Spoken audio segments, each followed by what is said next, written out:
Okay.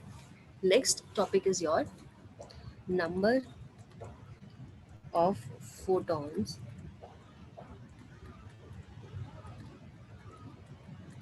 emitted by a sample of hydrogen atom. Okay, what does this mean? पहला case देखते हैं. When electron returns to ground state.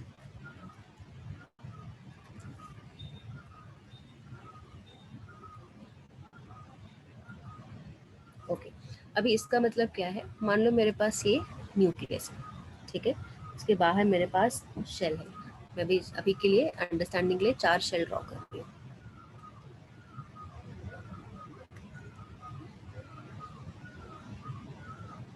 This is the 4 shell. ठीक है, मान लो मेरे पास कोई इलेक्ट्रॉन है जो यहाँ पे है, इस पोजीशन पे. तो ये जो इलेक्ट्रॉन है इसको ग्राउंड स्टेट पे आना है. ग्राउंड स्टेट मतलब पहला शेल. पहला शेल को मैं थोड़ा सा अलग कर देती हूँ यहाँ पे. This is your first shell. इस इलेक्ट्रॉन को इस शेल में एंटर करना है. तो इस इलेक्ट्रॉन की पॉसिबिलिटी क्या है? या तो ये डायरेक्ट ग्राउंड स्टेट में आके जंप करके पहुंच जाए, है ना. और दूसरी पॉसिबिलिटी क्या है? पहले ये n इज इक्वल टू 4 था, ये n इज इक्वल टू 3, ये n इज इक्वल टू 2 और ये n इज इक्वल टू 1. तो या तो वो डायरेक्ट आ जाए या पहले 3 पे आए, 3 से 2 पे आए एंड 2 से 1 पे आए. These are the possibilities. Okay, और क्या पॉसिबिलिटी हो सकती है? कि ये इलेक्ट्रॉन डायरेक्टली 2 पे आए पहले और फिर 2 से 1 पे आए. और एक क्या पॉसिबिलिटी हो सकती है कि पहले इधर आए और फिर यहाँ से डायरेक्टली इधर पहुँच जाए. तो ये सारे कॉम्बिनेशंस हैं जिससे आपका इलेक्ट्रॉन आ सकता है किसमें? ग्राउंड स्टेट में. Is it clear? तो जितने एनर्जी लेवल ये इस तरीके से आ रहा है उतने ही नंबर ऑफ फोटॉन्स क्या होंगे? रिलीज होंगे. क्योंकि of course higher energy state से लोअर एनर्जी स्टेट में आ रहा है तो एनर्जी ऑफ कोर्स रिलीज होने वाली है. दैट यू नो ना. लोअर एनर्जी से अगर हायर में जाओगे तो एनर्जी इज एब्जॉर्ब्ड, और अगर हायर से लोअर में आओगे तो एनर्जी इज रिलीज्ड. अंडरस्टूड? तो अब हायर से लोअर पे आ रहा है, that means energy is being released. तो कितने पॉसिबिलिटी है कि ये कॉम्बिनेशन आपका शो हो सकता है? तो मैं थोड़ा यहाँ पे ऐसे ड्रॉ कर रही हूँ. 4, 3, 2 एंड 1. ये फोर्थ है, ये n का वैल्यू है बेसिकली. क्या क्या कॉम्बिनेशन हो सकते थे जो मैंने यहाँ पे भी ड्रॉ किए, यहाँ पे दोबारा बता रही हूँ. या तो 4 से डायरेक्टली 1 पे आ जाए, या तो 4 से पहले 3 पे जाए और 3 से 1 पे आए, या फिर 4 से पहले 3, 3 से देन 2 एंड देन 2 से 1, या फिर 4 से डायरेक्टली 2 पे और 2 से 1 पे. These are the different possible outcomes. अब कितने फोटॉन्स रिलीज होंगे? 1, 2, 3, 4, 5, 6, 7 एंड 8. ओके, बट इनमें से कुछ रिपीटेड भी है तो रिपीटेड को मेरे को नहीं लेना है. 1 वाला तो एक रहेगा ही, 1 अलग से लिख लिया. 2 और 4 रिपीटेड है, सेम ही तो है. 4 से 3, ये भी 4 से 3, ये भी 4 से 3, ये रिपीटेड है. मैं एक ही कंसिडर कर रही हूँ, सिर्फ 2 कंसिडर करूंगी. देन उसके बाद 3 से 1 और तो कुछ है नहीं, तो हमने 3 कर लिया, 3 को कंसिडर कर लेंगे. यहाँ पे 4 तो हो गया, रिपीटेड है. देन 5 में 3 to 2, 5 वाला कंसिडर कर लिया हमने. देन 2 to 1 यहाँ पे भी है और यहाँ पे भी है, मैं एक ही करूँगी तो मैं 6 ले लेती हूँ. 8 रिपीटेड है, मैं उसको नहीं ले रही हूँ. और then I have 7th one. यही अलग अलग डिफरेंट कॉम्बिनेशन है. तो कितने total number of photons release होंगे? 6.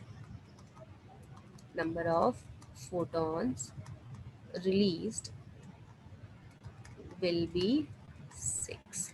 ओके, नाउ अब आप ये सब ड्रॉ करते तो बैठोगे नहीं हमेशा, है ना, कि आपको ड्रॉ करने बैठ गए तो हो गया, क्वेश्चन नहीं लगा पाओगे, बहुत टाइम लगेगा. तो इसका सिंपली फॉर्मूला है number of photons released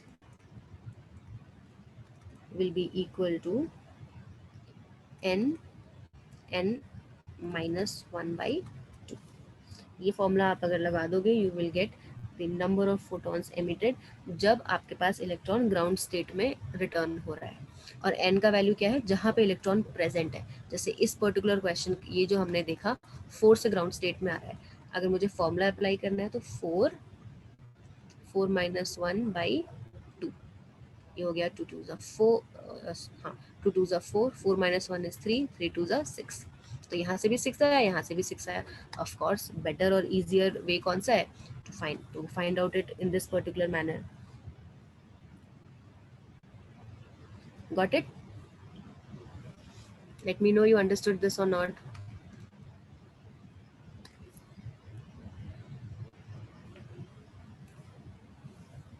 okay, second case क्या है? पहला वाला तो केस हमने बोला किसी भी स्टेट से ग्राउंड स्टेट में आ रहा हूँ।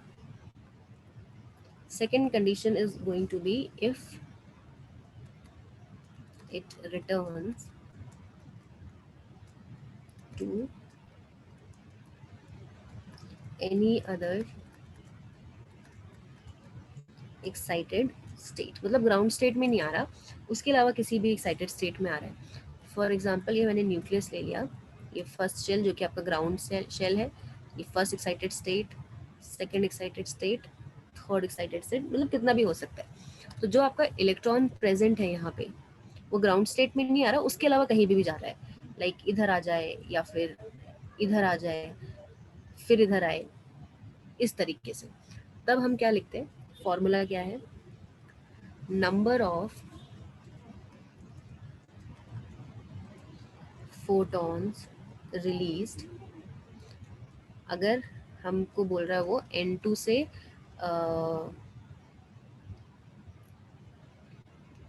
इसको a कर लो,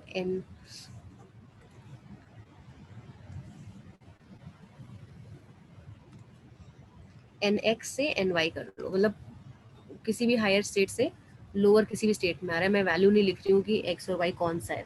तो इसके लिए number of photons release will be equal to delta n plus 1/2, मतलब जो भी उनके बीच में चेंज आ रहा है। मान लो इलेक्ट्रॉन मुझे फाइंड आउट करना है n इज इक्वल टू 4 से n is equal to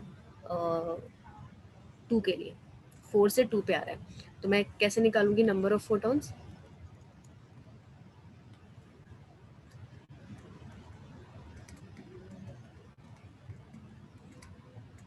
it will be equal to, change कितना आएगा, 4 माइनस 2 का 2, देन 2 प्लस 1/2, ये तो कैंसिल हो गया।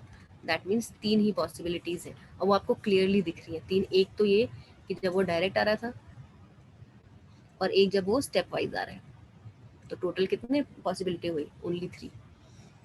तो आप ऐसे भी देख सकते हो और कैलकुलेट फॉर्मूला लगा के डायरेक्टली कैलकुलेट भी कर सकते हो।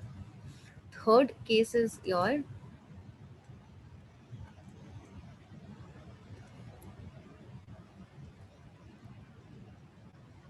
सिंगल isolated atom और सिंगल इलेक्ट्रॉन्स।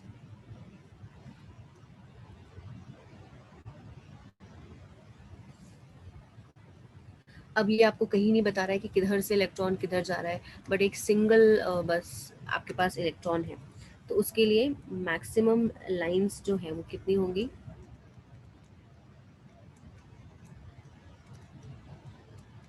n-1। अगर कहीं भी n से आ रहा है तो मैक्स खुद का छोड़ के बाकी सब में तो वो आ ही सकता है, तो मैक्सिमम लाइंस होंगी n-1।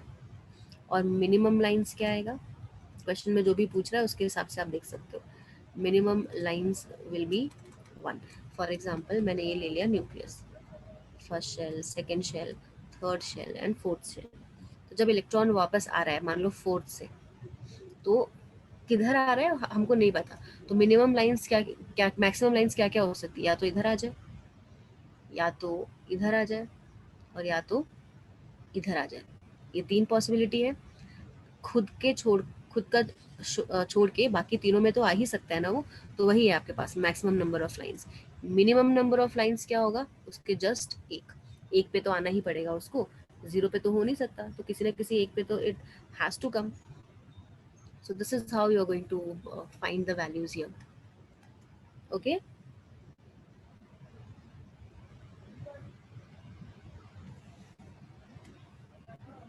Fine. So almost class के ओवर होने का टाइम हो गया है, तो मैं एक क्वेश्चन दे रही हूँ. चलो नेक्स्ट क्लास में करेंगे. ओके, होमवर्क करने का तुम्हारे पास टाइम भी नहीं होगा because you will be preparing for exam.